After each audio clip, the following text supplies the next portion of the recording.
Hello buddies, ipapakita namin ngayon ang isang documentation na nakuhaan talaga ng hidden Japanese treasure. So tingnan natin, no? Naka north-south itong posisyon ng bato.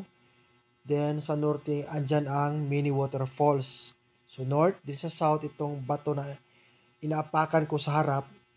Yan ang target natin. Si Black Phantom yung katabi ko buddies, no? Then ito ang nangyari.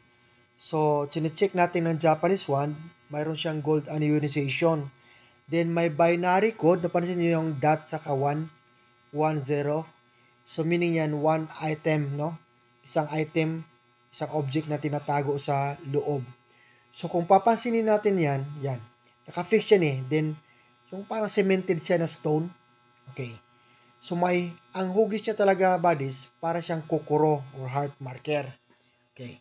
So, hindi yan na-move dahil naka-wall yan dyan sa harap niya. Then, sa likuran naman, mini waterfalls lang. Okay. So, anong nangyari ngayon? So, pag checking natin sa remapping, naka-north-south ang positioning, then hardship siya, then may dot with code ichi, so one item. So, anong nangyari? Ito yung spot. Binasag ng team, no? Yan, matagal-tagal na to eh. Nakuhaan ito ng jewelries, no? Gold and gemstone.